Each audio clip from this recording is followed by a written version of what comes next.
The storming of the Bastille, July 14th, 1789. Paris is on edge. The air buzzes with fear, tension, and hope. Behind its medieval walls stands the Bastille, a royal fortress, an armory, a prison, viewed by many as the symbol of absolute monarchy's tyranny. In the hours that follow, the people of Paris will storm it, changing France and history forever. Background and causes. To understand the Bastille's downfall, we must see the bigger picture. France's finances were in ruins, bankrupted by war debts from the 7 Years' War and the American Revolution, shaken by poor harvests, and weighed down by unfair taxation. The common people was suffering. Politically, the system was cracking.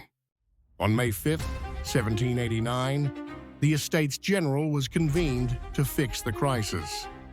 But the Third Estate, representing the common people, felt ignored and powerless. So on June 17th, they boldly declared themselves the National Assembly, challenging centuries of royal control. Meanwhile, fear gripped Paris. When King Louis XVI dismissed the popular finance minister Jacques Necker on July 11th, the people panicked. They feared the king would crush the National Assembly and end their hopes for change. Crowds swelled in the streets. Protests spread like wildfire. Lead up to the storming. As unrest grew, citizens acted. On July 12th, angry crowds broke into the Abbaye prison to free French guards who had refused to fire on protesters. On July 14th, they stormed the Hôtel des Invalides, seizing about 29,000 muskets, but they found no gunpowder. They knew where to get it. The Bastille. Inside the Bastille were 82 aging soldiers, known as Invalides, and 32 Swiss guards, and just 7 prisoners. Still, the fortress loomed as a symbol of tyranny, and it held the gunpowder the people desperately needed. The storming begins. That morning, July 14th, a huge crowd gathered outside the Bastille. They demanded the removal of its cannons and the release of arms and gunpowder. Negotiations started, but they dragged on. Tensions rose. By early afternoon, frustrated Parisians surged into the outer courtyard. A group climbed onto a nearby roof and cut the chains of the drawbridge. It crashed down, killing one attacker. Gunfire suddenly erupted. Whether by accident or fear, no one is sure. But in an instant, chaos ruled. The mob and the garrison clashed. By 3 p.m., reinforcements arrived, mutinous French guards with 2 cannons. The tide turned. Fires blazed, smoke filled the air, and panic spread among the defenders. At around 5 p.m., Governor Delaunay sent surrender terms. The attackers refused. Low on supplies and outnumbered, Delaunay finally gave in. At 5:30 p.m., the gates opened. The Bastille had fallen.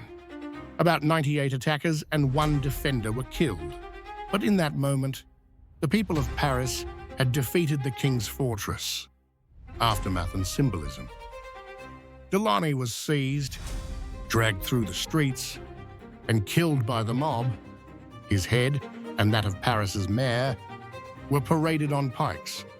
When King Louis XVI learned of the storming the next morning, he asked if it was just a revolt. "No, sire," came the reply. "It is a revolution." In Paris, power shifted fast. The king recalled Necker. Nearby royal regiments were pulled back. The Marquis de Lafayette took charge of the new National Guard. Jean Bailly became mayor. Across France, the shockwave spread. Peasants burned chateaux. They destroyed feudal documents. Nobles fled abroad. Local militias sprang up. The old order was crumbling. Demolition and legacy. The Bastille itself soon vanished. Within days, workers led by Pierre-François Pallois began tearing it down.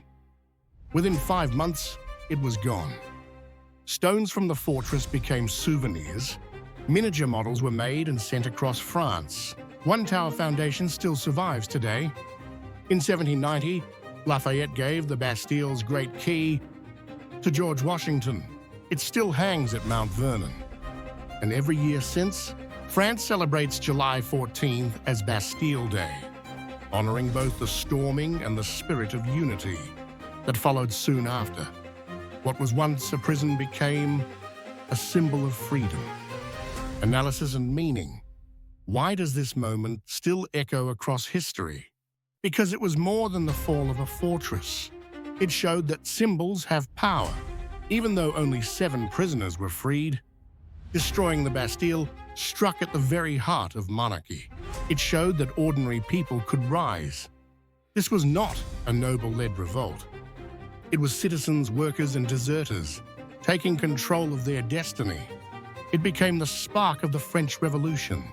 From Paris to the countryside, it unleashed uprisings, new governments, and the end of feudal privilege. And it proved that memory is powerful. The Bastille became more than a building. It became a banner for liberty, for equality, and for the belief that power can change hands. Closing, 4 hours of fighting. One prison stormed, and the course of history forever changed. The Bastille, once a symbol of royal power, became the beating heart of revolution.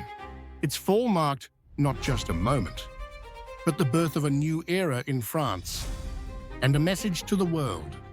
When people come together, even the biggest obstacles can be overcome. Thank you for joining me on this journey through one of history's most unforgettable days. If you enjoyed this story, give it a like, share it with someone who loves history, and subscribe for more fascinating moments from the past. History isn't just dates and events, it's the stories that connect us all and remind us how far we've come.